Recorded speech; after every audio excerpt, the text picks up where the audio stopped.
I am Sorai Vekthern, Extraction Overseer, Concern Seniority Rank 11, and I want it noted for whatever record survives me that I filed the correct forms. Every one of them.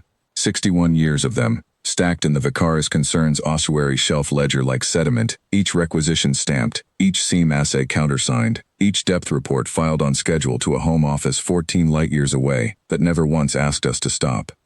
We drilled the ossuary shelf because the Concern's charter runs on patience the way other cultures run on ambition. We do not raid. We do not conquer. We assay a dead world, we file a claim, and then we drill, slowly, honestly, for as long as the ore holds. The shelf was ice over rock over what our first survey called a ferrite seam of exceptional purity. Dense, layered, faintly warm at depth in a way our geologists attributed to tidal flex and never questioned twice. We built 44 rigs across the ice in the first decade. By my watch we had 44 still standing, 61 years in, each one drawing up ribbons of that beautiful dark ore, and none of us asking why a ferrite seam 3,000 years old, by the Concern's own dating, had never once shown a fracture line. I inherited the shelf contract from my predecessor, who retired with a full pension and a commendation for consistency. I understood by then that consistency was the entire virtue the Concern prized. We were not explorers, we were bookkeepers with drills. So when Rig 9's crew chief filed a routine anomaly report, a resonance at 14 kilometers depth that did not match any prior stratum, a faint rhythm under the drill bit that his instruments logged as possibly geological, because there was no other category on the form, I read it, I initialed it, and I authorized the final breach myself, because the quarter's extraction quota was behind, and I did not want to explain a delay to the Home Office. That is the part I want on the record.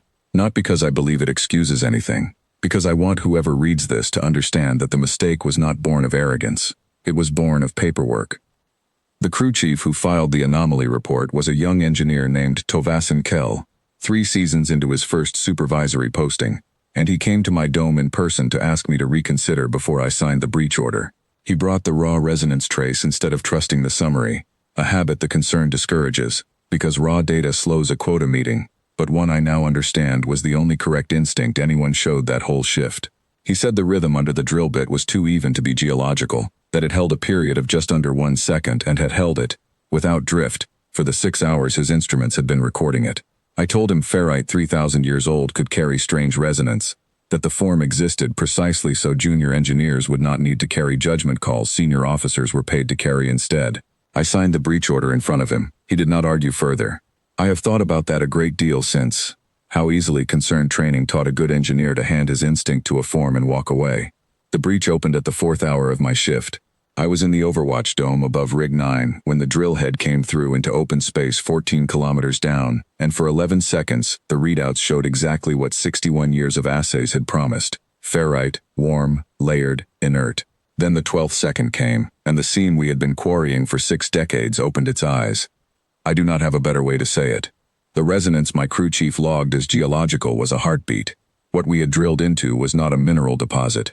It was a hull, a warship, human by every hull marking convention our archive keeps on file for that species, 1,550 meters of it, folded into the shelf's crust the way a seed folds into frozen ground, and it had been waiting there for longer than the Concern's charter had existed to misname it. What answered our drill was not weapons fire.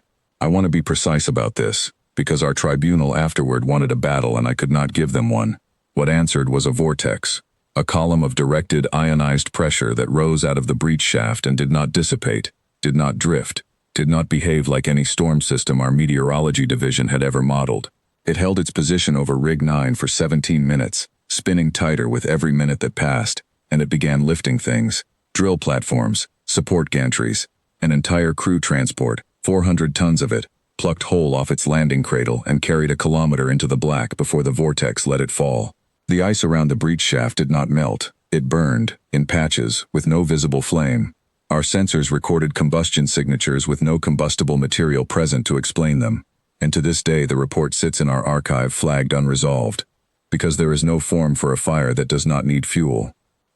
Of the 44 rigs standing that morning, 6 were still transmitting when the vortex finally narrowed, folded back down into the breach shaft, and stopped. I watched it happen from the Overwatch dome with my hand on the emergency seal, and I remember thinking, with the particular clarity terror sometimes grants you, that the storm had never once come toward us. It had simply cleared the ground above itself. Everything it lifted away from the shaft. Everything it burned in a widening ring that stopped, with what I can only call precision, at the edge of our habitat perimeter. Whatever had woken beneath the ice was not attacking the shelf. It was clearing a path out of it. In the minutes after the vortex folded back into the shaft, the shelf went quieter than I have ever heard a working site go. No alarms, because the automated systems had no category to alarm for.